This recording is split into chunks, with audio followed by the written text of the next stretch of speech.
A little bit of CCR, Freddie. I love it.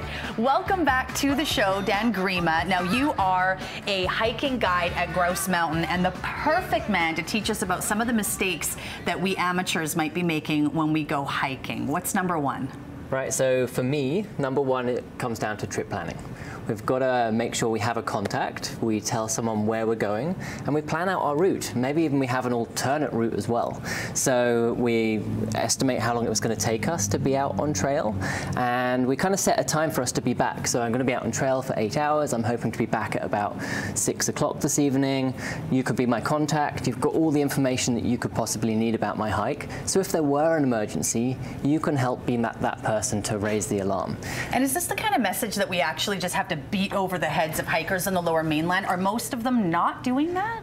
I would guess that most people are not doing that, really? For sure, yeah. And it's something that's just, it's so super simple to do, and there are some great resources out there as well. It's kind of like having to tell your mom what you're doing all the time. What if you're just doing the grouse grind? I would still check in with a friend, just in case you could lose trail if you haven't done it before.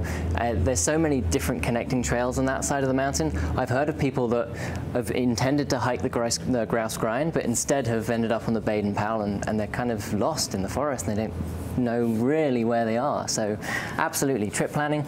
And for those shorter hikes like the grouse grind, maybe it's just a text, hey, I'm hiking the grouse grind, I should be done in 2 hours, I'll check in with you.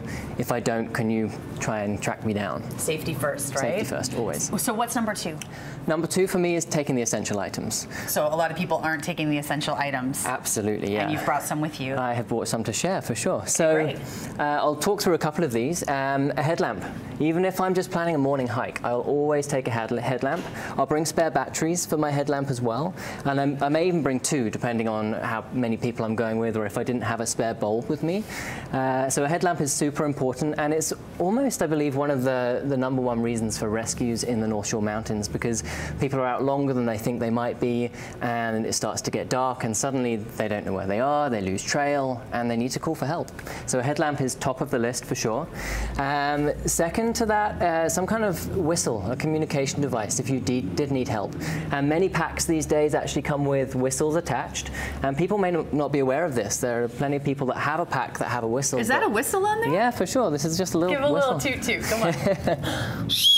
So it's a pretty good whistle as well. Perfect. And you'll find whistles all over the place in kit that's kind of entwined as we go. What are some of these other essentials? So obviously water, very important. Hey, and you actually had a good reason for taking stainless steel. I like to take metal for my water bottles, so that if I needed to, if I ran out of water and I was super thirsty, I could actually get myself a little fire going. Not right now with the fire ban, of course, but if the conditions allowed, start a fire and boil my water to make sure it's better to drink for us. Great. Really quickly, let's go over these, and then we'll go on to the third hiking mistake. Yeah, sure. So talking of fire, I carry my little fire kit just here. Yeah. So I'll pop it open and show you inside. I've got some interesting things in here.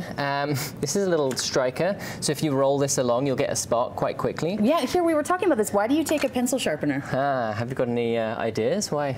Sharpen a stick so I can kill wildlife to eat. Not quite. No?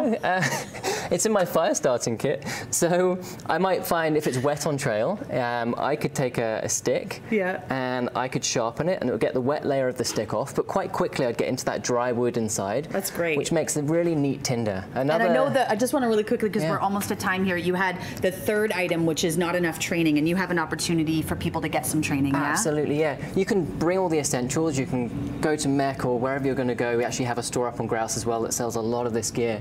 And you can take it with you, but if you don't know how to use it, it's no good. So we offer a kind of introduction to backcountry hiking at Grouse, and the intention of the course is to kind of get you comfortable in heading out, making sure you've taken those right steps, you're confident in your actions, and you can bring friends along with you and kind of share the beauty that is the mountains out here. And hopefully less search and rescue efforts. Absolutely. Thank you so much, Dan. Breakfast Television continues after this.